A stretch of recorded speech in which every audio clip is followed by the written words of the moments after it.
Hello everyone, how are you doing? This is MD Tech here with another quick tutorial. In today's tutorial, I'm going to show you guys how to enable or disable the run command window on your Windows computer. So if you don't want to enable the run command, I'm going to show you guys how to either enable or disable it, turn it on or turn it off. So it should be a pretty straightforward process here, guys, and without further ado, let's go ahead and jump straight into it.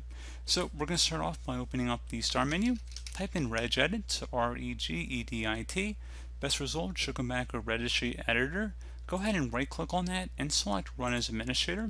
If you receive a user account control prompt, go ahead and select Yes. Now before we proceed in the registry, I would highly suggest you create a backup of it. So if anything were to go wrong, you could easily restore it back. And in order to create the backup, it's very simple. All you have to do is select the File tab and then Export. File name, I would normally recommend naming it the dates in which you are making the backup. For export range, I would recommend keeping it at all and save it to a convenient location on your computer or external drive. And if you ever need to import, or also known as restoring back what we did, you could just select File and then Import and navigate to the registry file location. So again, pretty straightforward process, guys. And now we are ready to begin. So we're going to start by double clicking on the HK current user. Next thing we're going to do is double click on the software folder. Next thing we're going to do is locate Microsoft. So go double click on that. Now go down to Windows, double click on it. Should be a current version folder in here. Go ahead and double click on that one as well.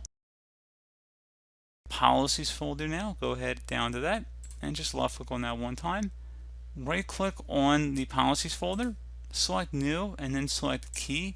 Name this key Explorer. If there is a key already here with that name, you do not need to create a folder, so you can skip that step.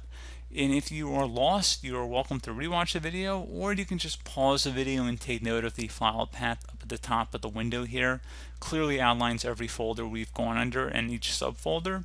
So now that you're here, we're going to go ahead and right click in a blank area on the right panel. Select new and then select dword 32-bit value. You're going to name this value no run. So first letter of each word should be capitalized. There's only two words here, but no run. Hit enter on your keyboard to save that. Double click on this value now that it's been created. Type the number 1 numerically and then select OK. Once that is done, you can close out of here with the just restarting your computer. And then once you've done that, you should have been able to disable the run command. And if you wanted to re-enable it, you could just delete that key or set it to 0. So you could just change the value to 0, or you could just delete the key. So pretty straightforward process there, guys. I do hope that I was able to help you out, and I do look forward to catching you all in the next tutorial. Goodbye.